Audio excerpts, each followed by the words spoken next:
kaeling rumingkang di bumi alam namun kasasalam teh nafsu nu mata kaduhu badan anu katon Tuhan.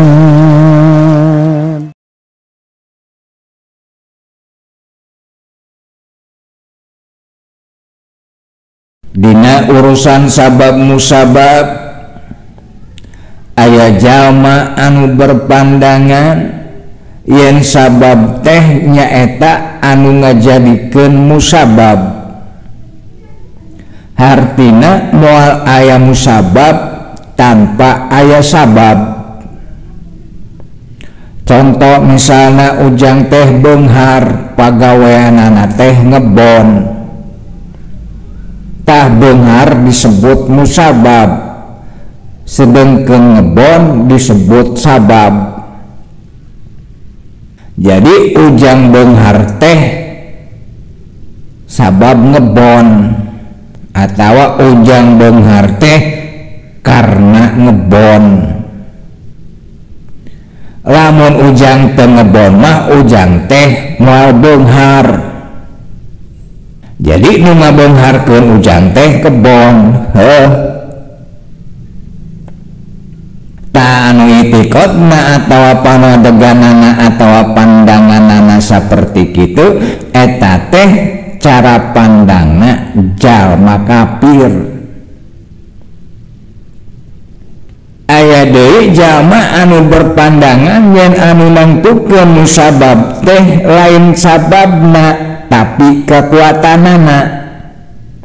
Nyaeta kekuatan anu aya dina eta sabab.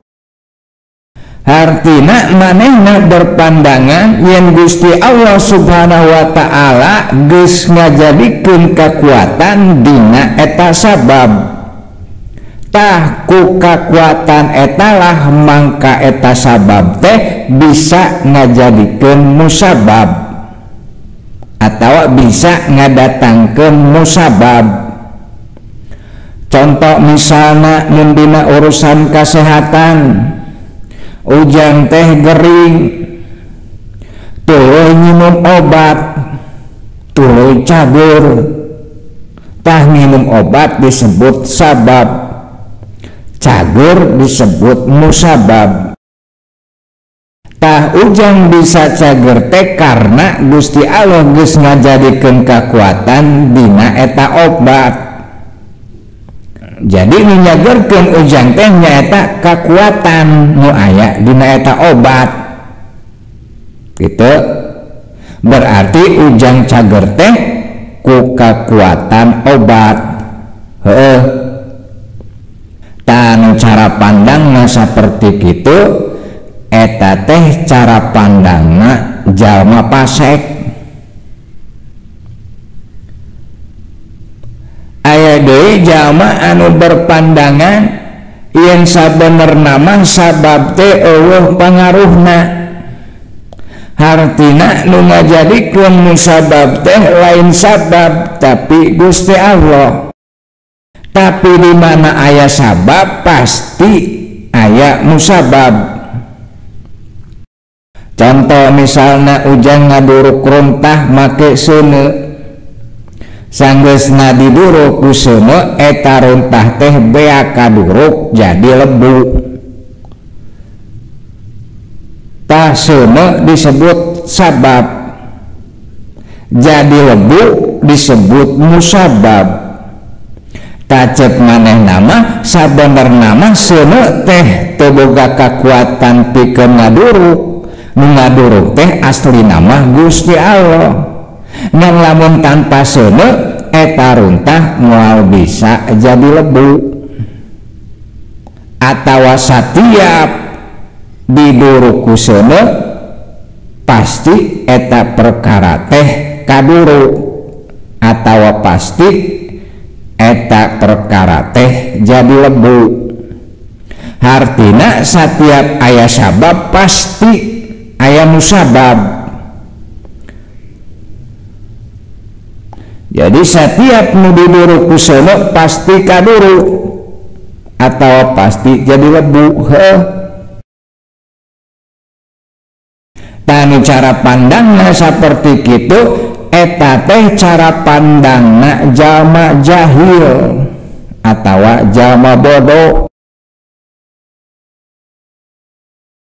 Ari cara pandangna jalma anu iman tauhid ka Allah kumaha? Manitakon annal asbab latu asir wal muasir wallahu wahdah wujudu sabab la yulazimu wujuda musabbab bahwa muwahhid mukmin. Sedengkeun ari jalma nu iman tauhid ka Gusti Allah mah di mana mandang kana sabab musabab manehna mandang make kayakinan nu aya dina hatena yen saestuna ari sabab eta lain anu ngajadikeun musabab. Anu ngajadikeun teh ngan Gusti Allah hungkul. Ku sabab kitu mangka di mana aya sabab teu wajib aya musabab. Jadi ari sabab eta lain anu nangtukeun, lain anu mastikeun, lain anu ngajadikeun kana musabab. Tah kumargi lain sabab anu ngajadikeun musabab, mangka satiap aya sabab teu wajib jadi musabab atawa teu wajib aya musabab. Contohna lamun dina kahirupan ujang anu nyata anu ngebon teu wajib beunghar, sabab nu ngajadikeun beunghar lain kebon. Anu dagang teu wajib untung, sabab nu ngajadikeun untung lain dagang. Anu minum obat teu wajib cager, sabab nu ngageurkeun lain obat. Anu bersenggama teu wajib jadi anak, sabab nu ngajadikeun anak lain bersenggama. Anu diduruk ku seuneu teu wajib kaduruk, sabab nu ngajadikeun kaduruk lain seuneu. Anu dikadek ku bedog teu wajib teurak, sabab nu ngajadikeun teurak lain bedog. Anu diajar teu wajib pinter, sabab nu ngajadikeun pinter lain diajar, jeung saterusna. Intina mah eueuh nu ngajadikeun salianti Gusti Allah. Jadi supaya muka syapah, supaya tembus pandang, tanamkeun dina kasadaran anjeun yen satiap nu kadenge, satiap nu katingali, satiap nu kaangse, satiap nu karasa, satiap nu kaalaman ku anjeun dina ieu kahirupan dunya anu ngajadikeunana teh Gusti Allah lain sabab. Tah lamun anjeun geus sirup dina kasadaran eta sehingga di mana mandang kana sabab musabab pandangan anjeun tembus ka Gusti Allah, maka anjeun teh geus mandang make cara pandangna jalma-jalma anu iman tauhid ka Gusti Allah. Artina ente geus kaasup kana golongan jalma-jalma anu beriman, anu bertauhid ka Gusti Allah Subhanahu wa taala. Kita ayeuna tinggal nyepan ku diri orang masing-masing, tingali diri orang sorangan salila ieu kumaha cara pandang orang kana sabab jeung musabab, bahwa orang teh misle keneh ngaku iman, ngaku tauhid ka Gusti Allah, tapi berpandangan seperti pandangan anak jalma-jalma kafir, atau seperti jalma-jalma fasik, atau seperti jalma-jalma jahil. mun bener anjeun iman tauhid ka Allah, akurkeun cara pandang anjeun jeung cara pandang na jalma-jalma nu iman tauhid ka Allah.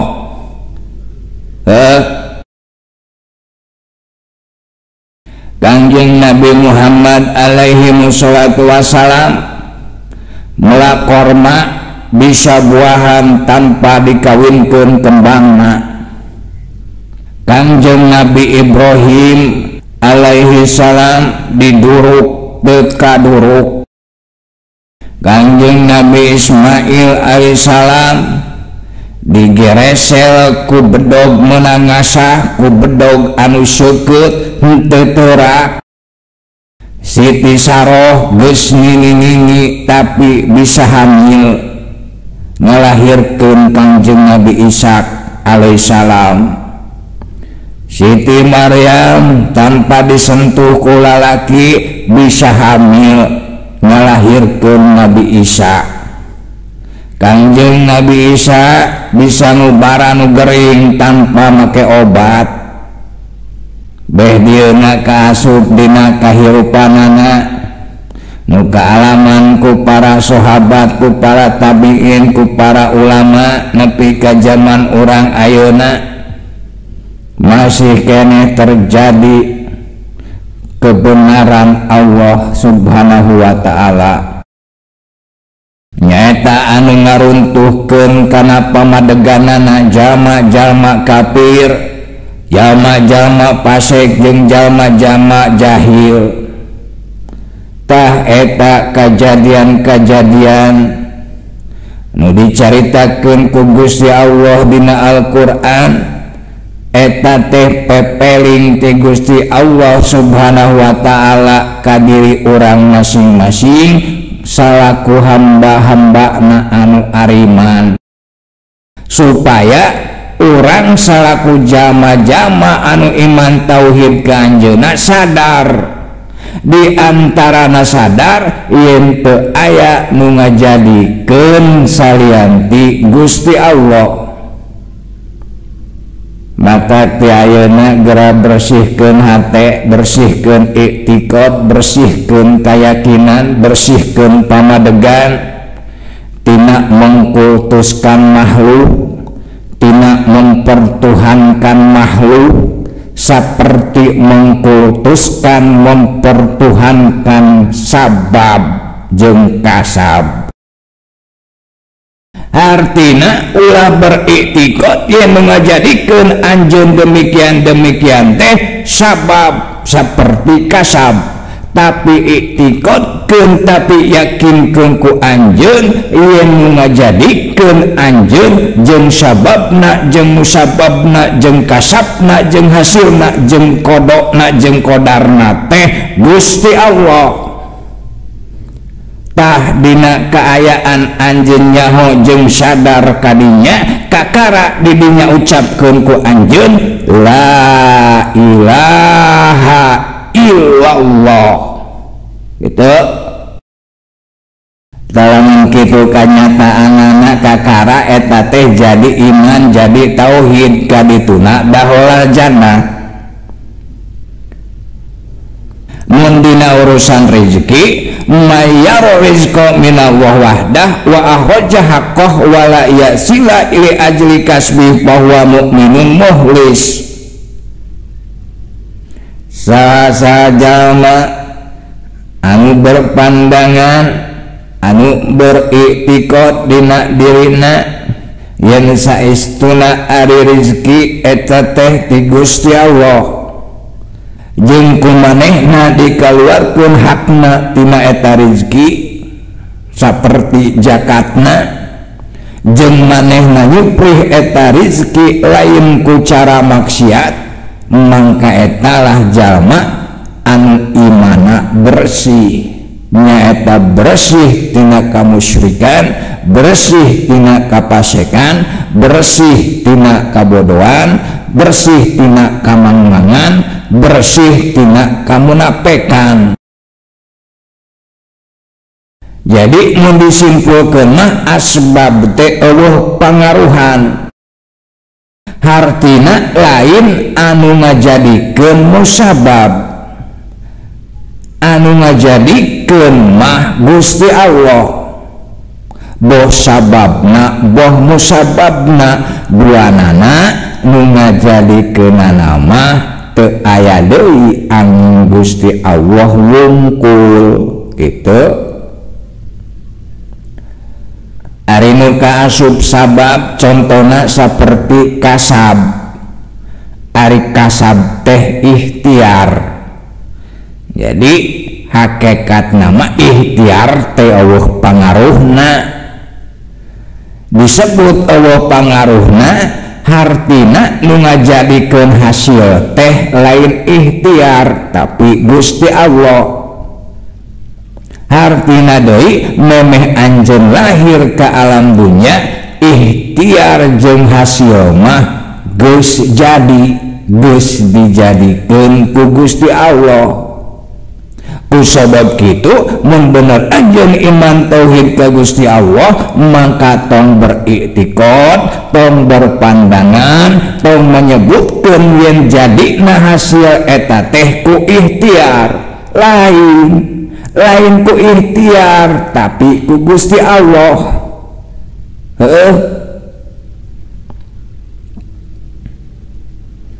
Tuluy ayeuna timbul pertanyaan sejuta umat.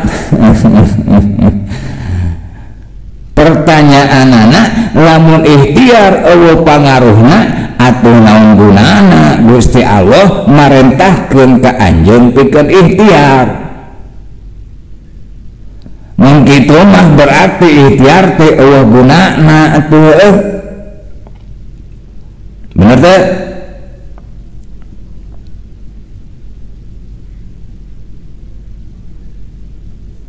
Kade tengah asal bener-bener wae teh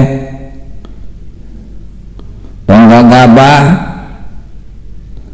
nu dijadikeun ku Gusti Allah mah eueuh nu sia-sia. Jajadian Gusti Allah mah eueuh nu sia-sia jang. Kabeh nu dijadikeun ku Gusti Allah pasti aya gunana. Kaasup Gusti Allah ngajadikeun ikhtiar teh aya gunana. Ari gunana ikhtiar teh nyaeta keur nyantolkeun pahala jeung dosa. Hartina lamun anjeun ikhtiar atas dasar makrifat, atas dasar tauhid iman ka Allah jeung make cara nu loyog jeung aturan hukum Allah jeung ngaluarkeun tina hasilna kana hak-hakna, mangka pahala baris nyantol ka diri anjeun. Nya kitu deui mun sabalikna mun anjeun ikhtiar atas dasar ingkar, atas dasar musyrik, atas dasar fasik, atas dasar munafik jeung make cara nu kaluar tina aturan hukum Allah jeung teu ngaluarkeun tina hasilna kana hak-hakna, mangka dosa baris nyantol ka diri anjeun. Tah eta beunana ikhtiar mah jang mun hayang nyaho mah.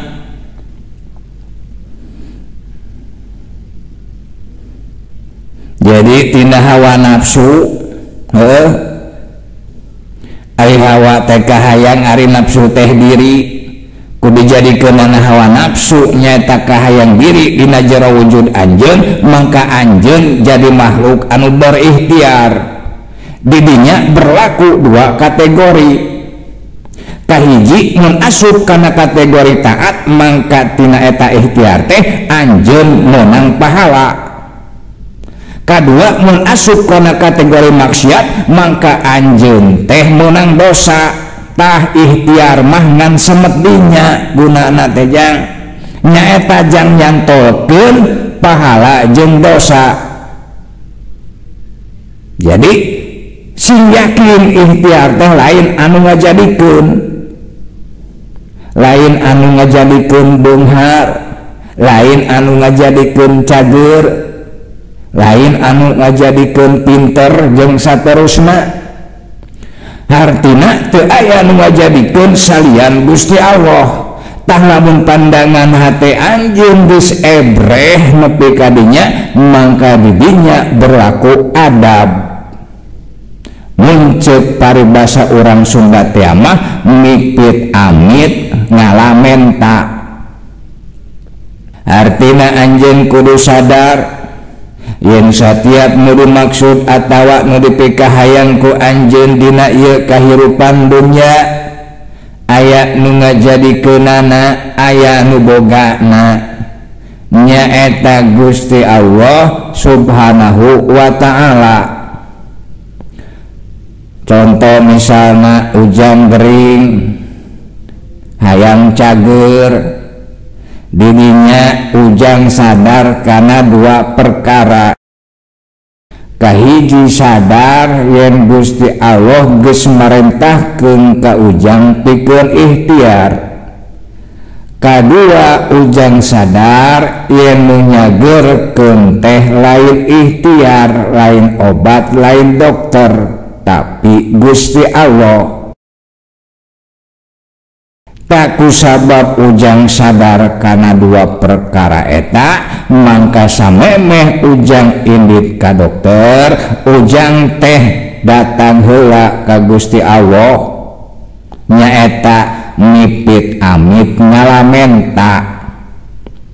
Misalna Gusti sakumaha nu kauninga ku Gusti abdi teh gering katarajang ku panyakit TBC misalnya ayeuna abdi bade seja ikhtiar meser obat ka apotek disuhunkeun ridona Gusti mugi kalawan irodat Gusti kalawan kudrat Gusti kalawan pitulung Gusti kalawan karunia Gusti kalawan rahmat Gusti kalawan izin Gusti ngajadikeun eta obat ka diri abdi jadi panyageun.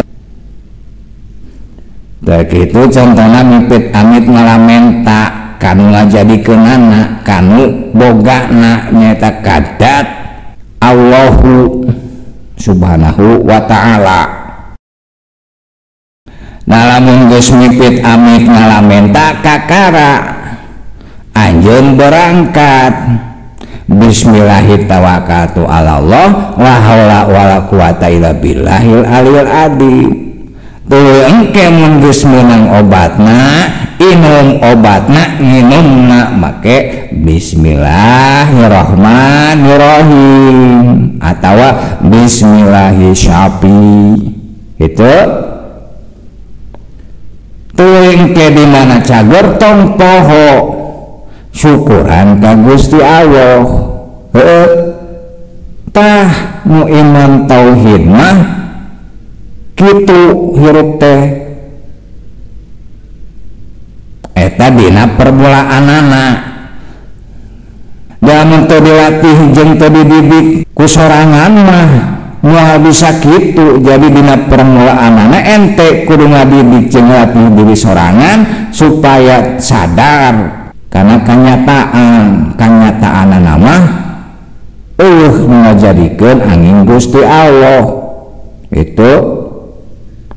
Ari kadituna mah geus jadi kasadaran hirup mada otomatis atuh teu kudu dikitu-kitukeun oge jadi jang geus ngadarah daging geus miraga sukma geus jadi kasadaran hirup. Tah supaya jadi kasadaran hirup teh eta teh kudu dididik kudu dilatih kudu dibiasakeun kitu supaya hirup teh tertib nya kitu deui dina urusan rezeki jeung sajabana. Misalnya ayeuna anjeun teh sangsara hayang sejahtera sarua ngajadikeun sejahtera oge Gusti Allah lamun ikhtiar. Kusabab kitu di mana rek ikhtiar kudu tartib. Maneh datang ka ikhtiar ge datang heula atuh kan ngajadikeunana, datang heula atuh kan bogana. Contohnya seperti tadi contoh gorengna eta mah da prak-prakanana mah make kebijaksanaan bahasana masing-masing. Jadi nu kudu tartib teh lain ngan dina tata cara pelaksanaan salat syariat hungkul, salat nu lima waktu hungkul, tapi dina tata cara pelaksanaan ikhtiar jeung dina tata cara pelaksanaan hirup di alam dunia oge sarua kudu tartib. Ari hirup geus tartib mah nyata loyob jeung iman, loyob jeung tauhid jeung makrifat ka Gusti Allah, kadituna ngeunah hirup di alam dunya teh kehead komong ke di akhirat mah. Naon sababna? Sabab tidinya bakal lahir ridho, nyata ridho ka Gusti Allah, ridho kana sakabeh parentahna, ridho kana sakabeh jajadianana, ridho kana sakabeh kodo-kodarna. Musirupun ridho mah ngeunah setema hayu wae aduh alah iung, moal hayu wae ngarasula, moal hayu wae aral subaha, moal hayu wae nyalahkeun batur.